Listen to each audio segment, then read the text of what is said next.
So, hi wow life! Another video, another share guys, another POV. So, ngayon guys, magbibigay tayo ng point of view dito sa isang comment ni ate na talaga namang para sa akin, this is so unfair sa EDSI and of course, lalo na kay Papa Eds. One-sided fun, one-sided love. Ano bang epekto nito sa EDSI kapag ganito lagi yung iisipin natin sa kanilang dalawa instead of magiging solido yung pagtitiwala at pagmamahal at suporta natin sa dalawa, yung iba dyan is medyo kulang sa pagtitiwala katulad ng sinabi ni ate. Pero syempre, bago ang lahat, don't forget to support and subscribe. Kuya Val Santos Matubang at Ina Vlog, Kalingap Rab, Kalingap Edo, Kalingap Dan, at sa lahat ng Team Kalingap, syempre guys, sa aming mga Kalingap reactors, salamat sa suporta at pagmamahal. Ngayon, magbibigay lang ako ng aking point of view sa nangyaring misunderstanding. I consider it na misunderstanding kasi nagsimula lang naman ang pag-aalala, hindi pagkakaunawaan, hindi pagkakaintindihan dahil sa maikling video, dahil sa kumakalat na maikling video galing sa live ni Dr. Love. Syempre, naintindihan ko naman kung saan nanggagaling ang ibang fans. Syempre, bilang nanay-nanayan, 'di ba? Minahal nila si Viancy talaga ng parang anak. Talagang andun yung pagdududa, pag-aalala, 'di ba? Naintindihan ko sila sa part na 'yon. Pero guys, dapat din natin malaman na si Papa Eds is isa yan sa pinaka magprotekta at responsable siya sa kay Viancy. Hindi niya yan pababayaan kahit anong mangyari. Masyado lang nating ina-underestimate yung pag-aalaga at pagmamahal ni Papa Eds para kay Viancy. Para sa akin yun ha. This is just how I see those mga bad comments kasi unfair naman kay Papa Edo na magsasalita tayo ng hindi maganda yung iba below the belt pa, 'di ba? Unfair naman at hindi rin to healthy para sa kanila sa EDSI, 'di ba? Instead na magiging solid tayo, instead na panghahawakan natin yung nasimulan at hanggang kung saan sila ngayon is nagdududa. Katulad ng sinabi ni ate, sana makatagpo si Viancy ng tamang tao yung irerespeto yung kanyang pagkatao at di papaubaya sa iba. At yung mamahalin siya above anyone in this planet, di yung ipagpapalit sa pera. This is very unfair para kay Kalingap Edo, sa totoo lamang. And kay Viancy mismo, ibig lang sabihin nito, walang tiwala. 'Di ba? Walang tiwala. Yung mga taong kasama ng dalawa, kasama ni Viancy, kasama ni Kalingap Edo doon is panigurado guys, 100% iingatan nila 'yan. 'Di ba? Nagpapaalam sila of course sa magulang ni Viancy, kila Kalingap Rab, Kalingap Val, kahit yun man lang naisip nyo na hindi nila pababayaan yun, 'di ba? And syempre guys, kung usaping pagpapahalaga, kung usaping pagmamahal, sa nakikita ko kay Edo, this is nakikita ko talaga kung gaano din niya pinupursige at kung gaano siya kaseryoso din kay Viancy. Although medyo mahaba-haba pang panahon ang pag-antay natin, kasi naintindihan natin yon na si Viancy is wala pa sa tamang edad. So antay-antay lang, 'di ba? And si Edo naman, talagang nakikita ko, napapansin ko sa kanya yung respeto at pagmamahal niya kay Viancy, lalo na sa mga magulang ni Viancy, is hindi yun mawawala kahit saang planeta din sila magpunta. 'Di ba? Edo is trying his best para mapauo niya si Viancy. Of course, sa mga ganong pagkakataon, hindi niya hahayaan na mapapahamak si Viancy. May mararamdaman si Viancy na left out siya, 'di ba? Si Edo ang mangungunang mga ngalaga diyan, panigurado 'yan. And hindi nila yan pababayaan si Viancy. And also Viancy, although she's only 17, naniniwala naman ako na marunong na rin naman siya sa mga pagdidesisyon sa mga bagay-bagay. She knows how to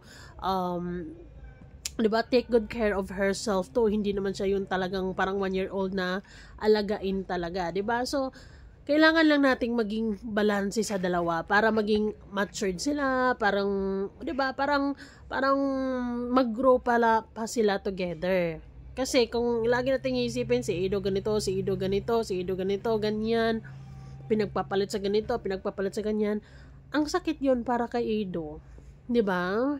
Umabot na ng ilang episode ang kwento nilang dalawa sa kay Kalinga Prab. Ito pa rin kayo, nagdududa pa din kayo. Why not give them chance na maging matibay yung paniniwala natin sa kanila, 'di ba? Hayaan natin silang maging sila.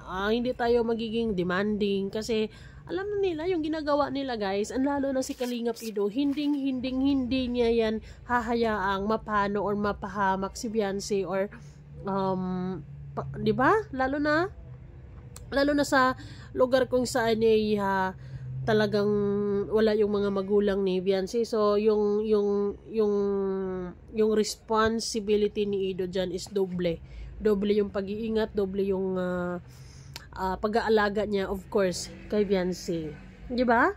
So, sana guys, para sa akin, kung gusto nating maging matibay, mas magtagal pang ang EDC and masasaksihan natin yung kung magiging sila man, di ba? Dapat lawakan natin yung pag-iisip natin. Lawakan natin yung pagmamahal. Hindi tayo magiging demanding at lalo na wag tayong maging one-sided fan.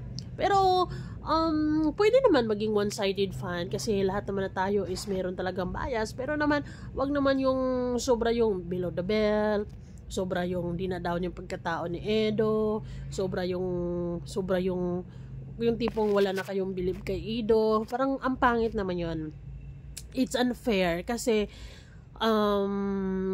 sa lahat ng mga for sure sa mga solid EDC dyan, never naman yung nakitaan na si Edo is nag-take advantage kay Beyonce, di ba? Or hindi niya nire-respeto yung tao. Sobra-sobra nga yung pagre-respeto niya kay Beyonce, di ba? Tingnan niyo kung daw siya kay Beyonce.